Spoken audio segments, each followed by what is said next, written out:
I don't care about your mother. I'm in the middle of something, so don't interrupt me. She's got 6 months to live anyway. You knew she was going to be gone soon, so don't call me up every time. You can take care of your own mother yourself. One day, I received a phone call informing me that my mother was in critical condition. When I rushed to call my husband, he spat out cold words at me, as if he had no regard for human life.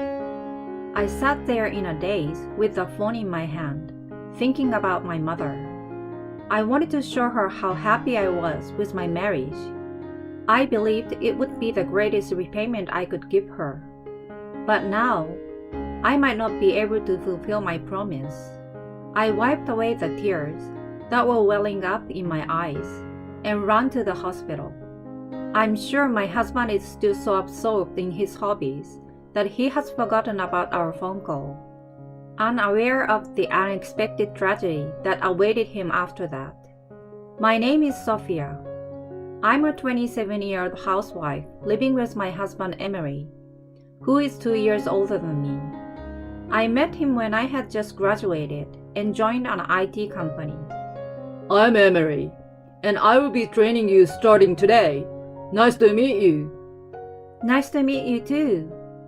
Emery became my immediate senior. He was fast at his work and was admired as an elite within the company. He also had many hobbies, such as karaoke, bowling, darts, and baseball, and always seems to enjoy talking about his private life. Emery was the kind of person I admired and adored. When I was 26 and he was 28, we started dating. And after 3 months of dating, we decided to get married. There is a big reason why we got married in such a short period of time. It is because my mother was sick in the hospital. My mother was unmarried when she gave birth to me, and she raised me all by herself. However, she had a chronic illness that often caused her to have breathing problems and nausea. I did my best to support her during those times, and we lived together so I could help her out. Then one day, my mother's chronic illness rapidly worsened, and she was finally told that she had only 6 months to live. She was so shocked that she could not stop crying. But when I told her of our marriage, she said, "Sophia, congratulations! Please live happily for me." She congratulated me with a big smile on her face. As the last act of filial piety I could perform as a daughter, I vowed to raise a happy family with my husband. When I got married, I quit my job and became a full-time housewife. I struggled with housework I was not accustomed to, but I was doing my best for my husband, who was working hard. Then one day, my husband came home from work and said to me, I've got a new hobby. "What's this new hobby of yours?" Fishing. A friend of mine invited me to try it, and I'm totally hooked. Husband is overjoyed to have found a new hobby, fishing. However, his addiction to fishing was clearly unusual compared to his other hobbies. Whenever my husband had a day off from work, he would go to the beach with his friends. At first, I was happy that he seems to be enjoying himself. But the more times he went, the more expensive the fishing rods and lures he bought out. My husband even said, I've chartered a fishing boat. I was taken aback when he said this. "You've been spending too much money on fishing lately, haven't you? That's why you don't give me much money for living. It's fine to have fun, but for the sake of the family budget, why don't you moderate your spending?" I was worried that our finances were getting tighter and asked my husband to be mindful of it. But my husband, with a nonchalant look on his face, says to me, It's my hard-earned money. What's wrong with spending it on what I want to do? Why don't you just make it work for you? I can't hide my surprise at the fact that he leaves everything about our life to me. Then, my husband tells me a fact I never expected. I've told my mother that the food you make is lousy. Learn from my mother, a senior housewife, and cook properly from now on. Unbeknownst to me, my husband had been complaining to my mother-in-law. Since her husband passed away a few years ago, she has been living alone in a house some distance away from us.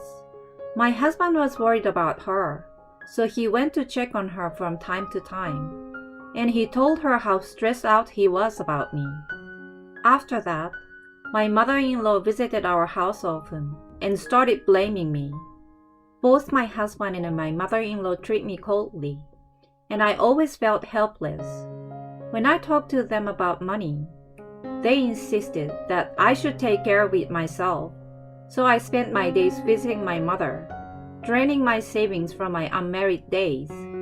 I was willing to put up with it for my mother's sake, but my savings were running out faster than I expected. I don't have much money left. Please give an actual allowance. I told you I don't want to. I mean, it's a waste of money to visit your mother. I hope she dies already. My husband was insane. He says my food tastes bad, and he doesn't care about my mother. I couldn't see any vision of being happy with my husband like this, and I murmured in my heart that I might not be able to fulfill the vow I made to my mother. A few days later, on a cold night, I received a call. It was from the hospital, where my mother was hospitalized, and I suddenly broke out in a cold sweat. I was afraid that something might have happened to my mother. I fearfully pressed the receiver button on my cell phone. Your mother has been rushed to the emergency room and is in critical condition. I heard the doctor's voice. Okay, I'm on my way. With that, I hung up the phone and immediately called my husband. Hello? I'm in the middle of something. My husband was in the middle of something and tried to hang up on me right away. Wait, can you calm down and listen to me? I just got a call from the hospital that Mom's life is in danger, so you need to come to the hospital right away. I'm on my way too. However, my husband doesn't change his tone and says to me, Why do I have to go? It's your mother's business, so why don't you go alone? I'm just enjoying a night of fishing. Don't bother me. He shouted at me and hung up the phone. I was stunned by my husband's attitude, as if he was a stranger to me. How could he be so heartless when the life of someone he cared about was in danger? It was my husband who should be on his way to the hospital rather than me. I felt an uncontrollable anger welling up inside me. I want to run to my husband right now and slap him. But right now, there was no time to lose. I gave up hope that my husband would come and headed for the hospital as quickly as possible. The next day, I came home and had lunch alone. Then, I received a call on my cell phone.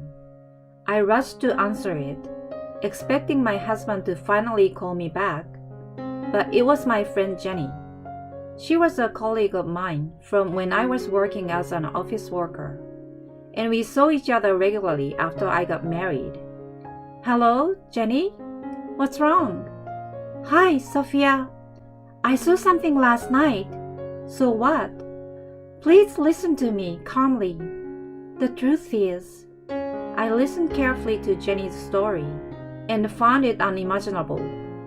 Finally, in the evening, I received a call from my husband. Listen to this. I caught a big mackerel last night. It was worth sticking around in the frigid cold. We are having a mackerel dinner tonight, so ask my mom how to cook it. I want you to ruin this perfect fish. My husband was completely satisfied with his night fishing, but I didn't care about his excitement. Mom passed away. I confided in him. My husband started laughing in high spirits. I see your mother has finally passed away. How much inheritance are you getting? My husband was still under the mistaken impression that my mother had passed away. I spoke the truth clearly and indignantly. Not my mother. Your mother passed away while you were indulging in a night of fishing. Yes, the mother who was rushed to the emergency room was not my mother, but my husband's mother, my mother-in-law. My mother-in-law was at the sauna near her house and had a myocardial infarction while she was there, probably due to the extreme rise and fall of her blood pressure caused by the difference in temperature between the outside and inside. My mother-in-law was rushed to the emergency room, but her body was already stiff and she passed away. I tried to call my husband many times, but my husband kept blocking my calls, and I never heard from him again that day. This was the first time he learned of his mother's death. When I get home, you'll have to explain everything, he said and hung up the phone. At this moment, I realized how much my husband had been looking forward to my mother's death, and I despaired of his true nature. Why did I marry such a man? I was at a loss, but I decided to have a proper talk with him and waited for his return. About 30 minutes after the phone call, he came home in a hurry. He started questioning right when setting foot inside the house. Hey, what do you mean my mom's gone? Why didn't you call me? He's pissed off that it's my fault, but I don't understand what he's saying. Huh? I called you several times last night, and yet, who is the one who has been blocking my calls all this time? I said somewhat agitatedly, but my husband said, You're the one who talked about her in a confusing way. If I had heard it was my mom, I would have stopped fishing and go to the hospital right away. Even if it was an accident, you might as well have killed her. It should have been your mom who died, he said to me. I can't get anywhere talking to you. You're crazy to think you can say such a thing. I don't care if you regret it in the future. Who is going to regret it? Your mother will be going to the other side in the near future. When that happens, give me all of your inheritance as compensation for this. I finally told him to leave me alone and locked myself in my room. 3 days later, my mother-in-law's funeral was held. In addition to my husband and myself, my husband's relatives and co-workers came to pay their respects. I heard that it was so sudden that you couldn't see her at her end. I was so sorry to hear that. Yes, it was a huge shock to me. My husband would make a sad face when the mourners sympathized with him, but he scowled towards me. Then my husband began the eulogy, but I wanted to cover my ears. I was stuck at work that night my mother died. I got a call from my wife, and I managed to get a break from work and try to answer it, but she stopped calling after about 2-3 attempts.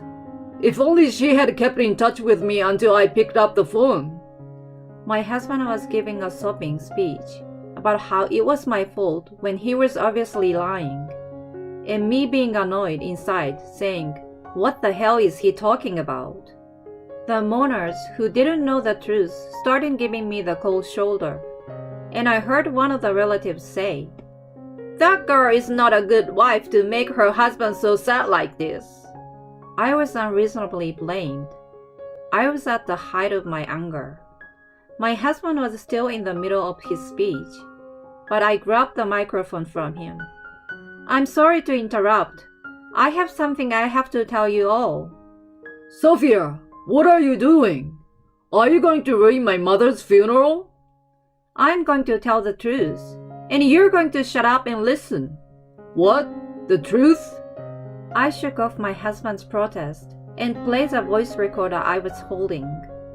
I had secretly recorded my conversation with my husband when he returned from fishing. I had recorded my repeated attempts to contact him, his refusal to accept my phone calls, and his desire for my mother's inheritance. Everyone stared in shock as my husband's true nature came to light. When exposed to the conclusive evidence, my husband did not know what to do. I thought there was no way to get away with this, but he stubbornly resisted. If you thought you couldn't get through, why didn't you call my office? There is no way I could use my cell phone while I was at work. There was no evidence on the voice recorder that my husband had gone fishing at night, but I still had one important fact. You were never working in the first place. Take a look at this video. I took out my phone and showed him a video. It was a video of him enjoying a fishing date with a young woman at an offshore fishing pond. Recording without permission? Who did this? My husband suspected me at first, but I told him I was home all that night, so it wasn't me. Then, one of the mourners stands up and says, "It was me." That mourner was Jenny. She had called me earlier to tell me that she had seen something, and it was a scene of my husband's affair. At first, I doubted my eyes, but no matter how many times I looked, all I could see was Emery on a date with a young woman. So I couldn't help but take a video of it and send it to Sophia. When Jenny sent me this video, I was shocked. While his mother was in the emergency room, her son was cheating on his wife without a care in the world. I can't help but feel sorry for his mother, that she won't get to see him before dying because of it. When the evidence of the affair was revealed, my husband finally lost his words and collapsed to his knees. He cried out to me, "Please forgive me." Then I replied, "I don't want to be with a scumbag who mistreated my mother and his own mother's life." I said firmly. The funeral was messy, but somehow it ended. I demanded a divorce from my husband, and he complied without a single complaint. My ex-husband had no savings at all, not only because he spent a lot of money on fishing equipment, but also because he had an affair with a woman. He barely had enough money from his mother's inheritance to pay me alimony, and it was a shameful sight to see an old man trying to rely on his parents' money. In addition, since people from my ex-husband's company attended the funeral, he had gained a bad reputation within the company and was completely isolated. Although he had always been an elite man who could do a good job, his career path was cut off due to his numerous misdeeds, and he was finally forced to resign from his job. When I went to visit my mother, I told her about the divorce. I couldn't be happy with that man. "I'm so sorry I couldn't fulfill my promise." I apologized to my mother with tears in my eyes. She took my hand in hers and said, "You have nothing to apologize for. I don't want you to be happy with someone who can't take care of you. I hope you will meet a man you can truly love. I will be watching over you from heaven to make sure you both are happy." I really love my mother, who always has a smile on her face, even when she doesn't have much time left to live. From marriage to divorce, many things happen, but I realized the preciousness of life once again. I decided to become a nurse so that I can save people's lives